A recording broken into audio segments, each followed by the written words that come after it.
प्यारे विद्यार्थियों, अगर आप किसी भी कॉम्पिटिटिव एग्जाम की तैयारी कर रहे हैं, चाहे वो सीबीएसई नेट की बात करें हम, या किसी भी स्टेट के टीचर एलिजिबिलिटी टेस्ट की, बैंकिंग की, रेलवे की, एसएससी की, या कोई भी आपके स्टेट का स्टाफ सिलेक्शन कमीशन का एग्जाम है, तो आप सब्सक्राइब कीजिए एग्जाम सर चैनल को और दबाइए बेल आइकन ताकि आपको मिले वीडियो सबसे पहले।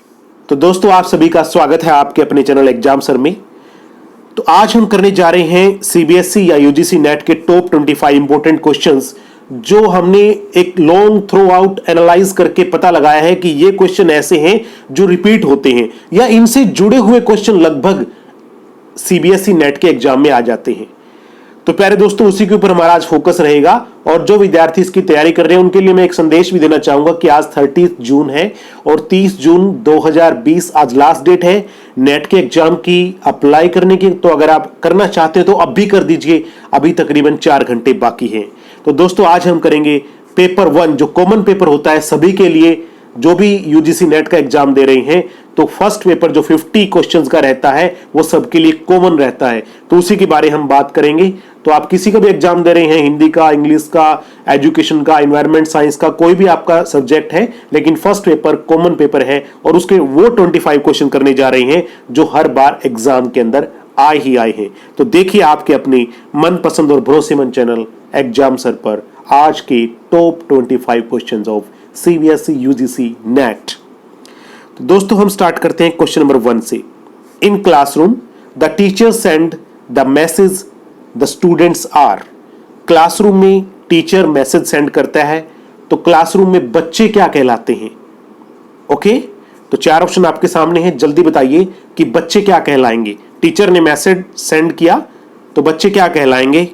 तो प्यारे दोस्तों बताइए, राइट आंसर क्या रहेगा? डिकोडर। यहां पे मैं थोड़ा एक्सप्लेन भी कर देता हूं।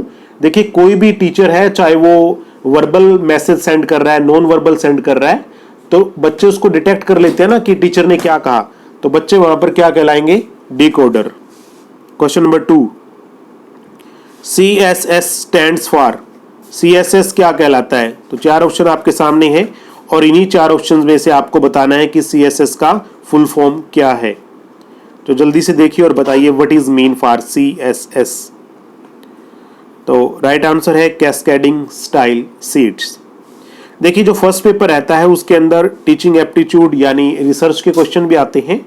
इसके अलावा कंप्यूटर के, इन्वायरमेंट के, मेंटल एबिलिटी के, डाटा इंटरप्रिटेशन के, इस प्रकार से 10 टॉपिक हैं। मीडिया भी उसमें है और पॉलिटिकल साइंस भी है। तो 10 टॉपिक हैं जिनमें से क्वेश्चन आते हैं, उन्हीं में से हमने टॉप 25 इंपोर्टेंट क्वेश्चन लिए हैं। MOOC का मतलब क्या है? What is the full form of MOOC? ये काफी बार आया है, जनसंचार से यानी मीडिया से, मास मीडिया से क्वेश्चन है और बहुत बार रिपीट हुआ है। तो इसका फुल फॉर्म क्या रहेगा? जल्दी से बताइए। तो प्यारे दोस्तों, MOOC मीन्स है massive open online course. Question number 4, binary equivalent of decimal number 35 is. 35 को अगर हम बाइनरी नंबर में कन्वर्ट करेंगे तो उसका आंसर क्या रहेगा? बाइनरी नंबर जिन बच्चों को नहीं पता तो उसके लिए अलग से वीडियो हम दे देंगे। और क्योंकि ये क्वेश्चन आता ही आता है कंप्यूटर का क्वेश्चन कि आपको डेसिमल को बाइनरी में कैसे कन्वर्ट करना है, तो उस तरह का जो न्यूमेरिकल पोर्शन है उसके ऊपर हम वीडियो लेकर के आएंगे। लेकिन फिलहाल 35 का बाइनरी नंबर क्या रहेगा? तो आप बताइए। तो राइट आंसर रहेगा 100011। Question number 5, one of the anthropogenic the sources of chlorofluorocarbons in air. Anthropogenic means होता है कि anthro means human, pogenic means generated, यानी ह्यूमन, मनुष्य के द्वारा जनरेट किया गया क्लोरोफ्लोरोकार्बन का मेन सोर्स क्या है? दोस्तों, क्लोरोफ्लोरोकार्बन का सोर्स इन्वायरमेंट टॉपिक से आता है और बहुत बार ये क्वेश्चन आया है। कई बार तो ये पूछ लिया जाता है कि क्लोरोफ्लोरोकार्बन किस में यूज होता है, तो AC हो गया या फिर आपके रेफ्रिजरेटर हैं, तो इनके अंदर क्लोरोफ्लोरोकार्बन का यूज होता है। और आप इसका इतना जिक्र क्यों आता है? क्योंकि ये हमारे लिए जो एक तरह से सुरक्षा कवच का काम कर रही है, ओजोन लेयर जिसे आप कहते हैं, उसको डिस्ट्रॉय करता है क्लोरोफ्लोरोकार्बन। तो इसलिए इसका हर बार जिक्र आता है। कभी ये पूछ लिया जाता है कि इससे किसको नुकसान है, तो ओजोन लेयर को। ये किस में यूज होता है वो भी मैंने आपको बता दिया। तो अभी पूछ रखा है कि एंथ्रोपोजेनिक यानी मनुष्य इनमें से क्या चीज करके क्लोरोफ्लोरोकार्बन को हवा में छोड़ देता है? तो प्यारे दोस्तों, इसका राइट आंसर है foam industry. Question number 6, which of the following organisation deals with capacity building programme, इनमें से कौन सी संस्था ऐसी है जो कैपेसिटी बिल्डिंग, अक्षमता निर्माण कह सकते हो आप इसको, प्रोग्राम को चलाती है? तो चार ऑप्शन है, एनसीईआरटी, यूजीसी, नैक या फिर एनयूईपीए। तो इनमें से पहले दोस्तों वो है NUEPA. Question number 7, education is the manifestation of perfection already in man, शिक्षा पहले से मनुष्य में विद्यमान किसी देवी का प्रत्यक्षीकरण है। ये बात इन चारों जो शिक्षाविद हैं उनमें से किसने कही है? तो चारों का अपना इंपॉर्टेंस है, चारों बहुत बड़े शिक्षाविद हैं और सबके द्वारा कुछ ना कुछ कहा गया है। तो उनमें से ये बात किसने कही है? तो प्यारे दोस्तों वो है Swami Vivekananda. Question number 8, which of the following is not prescribed level of teaching, इन चारों में से कौन सा टीचिंग का प्रकार यानी लेवल नहीं है, शिक्षण का स्तर नहीं है? देखिए मेमोरी लेवल आप सभी को पता है, जो बच्चे सीखते हैं उनमें मेमोरी लेवल होता है, जो चाइल्डहुड एज है जन्म से लेकर के इन्फेंसी से। अंडरस्टैंडिंग लेवल होता है कि जब बच्चा चाइल्डहुड से अडल्ट तक जाता है तो वो लेवल कहलाता है अंडरस्टैंडिंग। रिफ्लेक्टिव अडल्ट के बाद जब आप कॉलेजेस में जा रही हैं तो आपके अंदर जो सोचन क्षमता है वो बहुत हाई लेवल की हो जाती है, उसे हम बोलते हैं रिफ्लेक्टिव लेवल। तो इन चारों में से कौन सा नहीं है? 3 मैंने बता दिए, बच क्या गया? डिफरेंशिएशन। तो राइट आंसर क्या रहेगा? Differentiation. Question number 9, maximum participation of students during teaching is possible through, ये 4 मेथड आपके सामने हैं, इनमें से बच्चों की ज्यादा भागीदारी किस प्रोग्राम के थ्रू हो सकती है? तो बताइए इन चारों में से कौन सा रहेगा जिसमें बच्चे मैक्सिमम पार्टिसिपेट करें? तो प्यारे बच्चों लेक्चर मेथड में तो वन वे कम्युनिकेशन है, एक तरह से नहीं हो पाएगा ना। डेमोन्स्ट्रेशन है, इंडक्टिव है, टेक्स्ट बुक, तो टेक्स्ट बुक को भी आप एक तरफ छोड़ दीजिए। अब आप चूज कीजिए कि डेमोन्स्ट्रेशन रहना चाहिए या इंडक्टिव। देखिए डेमोन्स्ट्रेशन में क्या होता है कि करके दिखाया जाता है कि इस तरह से करना है। जैसे बच्चे को पता नहीं है कि हैंडपंप से पानी कैसे निकलता है तो टीचर हैंडपंप को चला के दिखाता है कि इस वे से पानी सक किया जाता है नीचे से। तो वो उस मेथड के अंदर बच्चों की भागीदारी मैक्सिमम होती है। तो राइट आंसर क्या रहेगा? Demonstration method.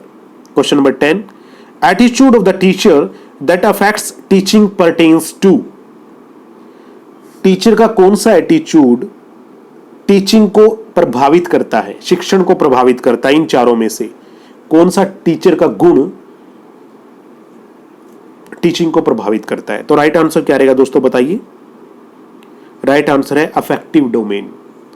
3 तरह की डोमेन आपने ब्लूम टैक्सोनॉमी में पढ़ी होंगी, आपने जब भी बीएड या एमएड किया है, तो उसमें से अफेक्टिव डोमेन टीचिंग को ज्यादा इफेक्ट करता है। When academician are called to deliver lecture to an audience on certain topic is called, जब कोई भी शिक्षाविद किसी लेक्चर को ऑडियंस को डिलीवर कर रहा होता है तो उसे क्या कहा जाता है? बताइए क्या कहा जाता है? Training programme, seminar, workshop. वैसे ट्रेनिंग प्रोग्राम के अंदर भी डिलीवर किया जाता है, लेकिन जो क्वेश्चन है उसको ध्यान से पढ़िए और उसके लिए मोस्ट रेलेवेंट आंसर बताइए कि इन चारों में से सबसे ज्यादा उपयुक्त क्या रहेगा? तो दोस्तों वो रहेगा seminar. Question number 12, a definition that has a meaning that is deliberately assigned to some symbol, कोई भी डेफिनेशन जिसका कोई मीनिंग होता है और जो सिंबल से डेलिबरेटली असाइंड की जाती है, सिंबल के द्वारा। सिंबल समझ रहे हैं ना आप? कोई भी किसी चीज को दिखा करके या किसी की मुद्रा बना करके, कोई आकृति बना करके, कोई शेप बना करके, तो उस डेफिनेशन को क्या कहते हैं? ये हर लगभग आया प्यारे दोस्तों।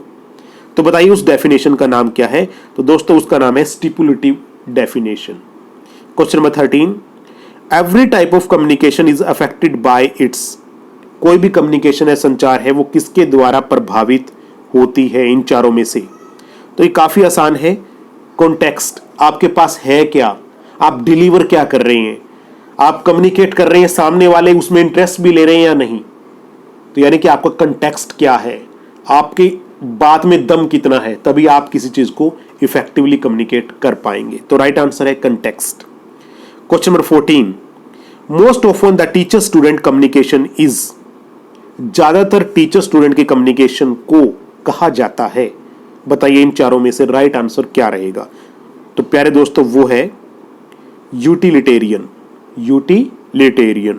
Question number 15, attitude, actions, appearance in the context of classroom communication are considered as, आपका एटीट्यूड, आपके हाव भाव, आपके अपीयरेंस क्लासरूम के अंदर जो आप दे रहे हैं। जैसे सुपोज आपने अपनी लिप के ऊपर आपने उंगली रखी तो बच्चे समझ जाते हैं कि इसका मतलब है कि कीप क्वाइट, आप क्लास के अंदर शांत हो जाइए। तो इस प्रकार के एक्शंस क्या कहलाते हैं दोस्तों? बड़ा इजी क्वेश्चन है ये। तो वो रहता है नॉन वर्बल। वर्बल मीन्स आप किसी चीज को लिख करके बता रहे हैं, और नॉन वर्बल मीन्स आपके एक्सप्रेशंस, आपके सिंबल्स अगर किसी बात को बताते हैं तो वो नॉन वर्बल कहलाता है। Question number 16, ethical norms in research do not involve guidelines for. देखिए, जब भी आप रिसर्च करते हैं ना तो उसके कुछ इथिक्स होते हैं। इथिक्स समझते हैं ना, आपने अपना खुद का कंटेंट है, किसी का चोरी नहीं किया। आप यूट्यूब पे भी देखते हैं एक दूसरे की चीजें चुरा चुरा करके डाल देते हैं लोग। एक चैनल का नाम वैसा ही चैनल बना लेते हैं, पर ये चीजें ज्यादा सक्सेस नहीं होती। यानी हर चीज के इथिक्स होने चाहिए, आपके अंदर वो क्वालिटी होनी चाहिए कि आप उस क्वालिटी को अच्छे तरीके से डिलीवर कर पाए। ये शॉर्ट टर्म्स बेनिफिट्स हैं, थोड़े समय के लिए अल्पकालीन ठीक है, लेकिन जब आप किसी चीज में बेहतर करना चाहते हैं, रिसर्च में आजकल डाटा ऑनलाइन है, आप अगर किसी का भी थोड़ा बहुत भी लेते हैं तो आप तुरंत पकड़े जाएंगे। तो इथिकल नॉर्म्स में क्या चीज की इंस्ट्रक्शन नहीं दी जाती इन चारों में से? तो दोस्तों वो है thesis format. Question number 17, every communicator has to experience. कोई भी कम्युनिकेटर है जो बात कह रहा है वो क्या एक्सपीरियंस करता है? ये बहुत बार आया है और टेक्निकल क्वेश्चन है मास कम्युनिकेशन का। तो दोस्तों इसका राइट आंसर है anticipatory experiment. Question number 18, identify the air pollutant in urban area which irritate eyes and also respiratory tract of human beings. इनमें से पहचानिए जो शहरी क्षेत्र में कोई प्रदूषण है जिसके द्वारा आंखों में जलन होती है और जो हमारा रेस्पिरेटरी ट्रैक्ट है, यानी कि जो हमारा श्वसन तंत्र है या जो आपका ट्रैकिया है उसको बोल सकते हैं, ब्रोंकियाई है जो हमारे लंग्स से रिलेटेड है, उनको इफेक्ट होता है। इन चारों में से क्या चीज है? तो दोस्तों वो है सरफेस ओजोन। मैं आपको बता देता हूं कि ओजोन अगर अर्थ के ऊपर है, यानी कि स्ट्रेटोस्फीयर में है, समताप मंडल में है, अर्थ से 15 से 35 किलोमीटर की ऊंचाई पर, तो वो हमारे लिए लाभदायक है, जीवनदायिनी है। लेकिन जब वो सरफेस पे है तो हमारे लिए नुकसानदायक है। वो आईज इरिटेशन करती है, वो रेस्पिरेटरी ट्रैक्ट को इफेक्ट करती है। तो राइट आंसर है surface ozone. Question number 19, Indian government target of producing power from biomass by the year 2022। इस प्रकार के जितने भी क्वेश्चन है वो नोट कर लीजिए। एक क्वेश्चन पक्का आएगा कि 2022 तक हमारा क्या करने का प्लानिंग है, 2030 तक क्या करने का प्लानिंग है। तो यहां पर मैंने क्वेश्चन वही पूछा है, 2020 तक आप अपने देश में बायोगैस समझते हैं ना, गोबर गैस भी बोल सकते हैं इसको आप, उसके प्रोडक्शन को कितना बढ़ाने का टारगेट इंडियन गवर्नमेंट के द्वारा रखा गया है? इन चारों में से राइट आंसर है प्यारे दोस्तों 10 गीगावाट, 10 गीगावाट।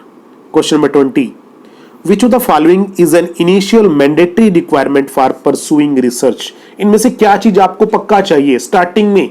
कोई भी आप रिसर्च करने जा रहे हैं तो स्टार्टिंग में इन चारों में से आपको क्या चाहिए? तो देख लीजिए और बताइए। तो दोस्तों राइट आंसर है, सबसे पहले आपको फॉर्मुलेटिंग ए रिसर्च क्वेश्चन आप करने क्या वाले हैं, वो एक क्वेश्चन, रिसर्च क्वेश्चन आपको फॉर्मुलेट करना पड़ेगा। Question number 21, the format of thesis writing is the same as in. Thesis writing का फॉर्मेट कैसा होना चाहिए, किस जैसा होना चाहिए? सेम मींस उस जैसा, किस जैसा होना चाहिए? तो वो लगभग रिसर्च डिजर्टेशन जैसा होना चाहिए। आपने एमफिल की है, एमएड की है, तो आपको मालूम होगा कि रिसर्च डिजर्टेशन क्या होती है, तो वैसा ही थीसिस का फॉर्मेट भी होना चाहिए। Question number 22, which type of research method is used when a researcher intends to explore the effect of possible factors for the organization of effective midday meal interventions? इन चारों में से कौन सा मेथड मिड डे मील का प्रभाव देखने के लिए कोई भी रिसर्चर यूज करेगा? मिड डे मील का प्रभाव देखने के लिए इन चारों में से कौन सा मेथड यूज किया जाता है? तो प्यारे दोस्तों ये आपने पढ़े होंगे चारों मेथड। तो इनमें से वो है ex post facto method. Ex post facto, घटनोत्तर अनुसंधान भी बोल देते हैं इसको। तो एक्स पोस्ट फैक्टो यानी कि पहले कोई चीज घट चुकी है उसके बाद उसका रिसर्च करना, वो कहलाता है ex post facto method. Question number 23, the classroom communication should essentially be. कोई भी क्लासरूम कम्युनिकेशन है वो कैसा होना चाहिए, उसके अंदर मेन चीज, एसेंशियल चीज क्या होनी चाहिए? तो दोस्तों वो होना चाहिए empathetic. Question number 24, which of the following domain is use for profit businesses. कोई भी व्यापार से संबंधित बिजनेसेस है उसके लिए कौन सा डोमेन यूज किया था। डोमेन समझते हैं ना आप, पीछे जो लगता है www. लास्ट के अंदर लगता है, जैसे gov लगता है, org लगता है, .net लगता है, .edu एजुकेशनल जो भी पर्पज हैं, जो वेबसाइट है वो edu लगाती हैं। तो प्रॉफिट बिजनेस के लिए क्या यूज किया था। कई बार तो शिक्षा के लिए पूछ लिया जाता है तो आप edu पे टिक करके आना, लेकिन अगर बिजनेस के लिए पूछा जाए तो .com यानी कॉमर्शियल है। com मीन्स क्या होगा, कॉमर्शियल, ठीक है ना। org मीन्स ऑर्गेनाइजेशन, किसी संस्था का है तो org आएगा पीछे। नेक्स्ट तो .com। क्वेश्चन नंबर 25, यूएसबी का फुल फॉर्म क्या है। जो यूएसबी आप किसी कंप्यूटर के अंदर या मोबाइल के अंदर आप यूज करते हैं तो उसका फुल फॉर्म क्या है। यूएसबी मींस, तो पहले दोस्तों ये बिल्कुल इजी क्वेश्चन है, सभी को पता होगा, यूनिवर्सल सीरियल बस। दोस्तों ये थे 25 क्वेश्चन। अगर अच्छा लगा तो प्लीज जरूर बताना और हाँ शेयर जरूर कर देना, ये आपसे रिक्वेस्ट है। और इसी प्रकार की अगर और वीडियो चाहते हैं ना तो आप हमें अपने सुझाव देना। अगर इस तरह की वीडियो दर्शकों को पसंद आती है तो हम नेट के ऊपर बहुत वीडियो लेकर के आएंगे, आपकी तैयारी कराएंगे। अगर आपको टीचर एलिजिबिलिटी टेस्ट से रिलेटेड अगर टीचिंग एप्टीट्यूड की वीडियो चाहिए तो भी आप कमेंट बॉक्स में जरूर बताइएगा। आज के लिए इतना ही, कल फिर मिलते हैं एक और नई वीडियो के साथ। तब तक के लिए बहुत बहुत धन्यवाद। Thank you. जय हिंद। शुभ रात्रि।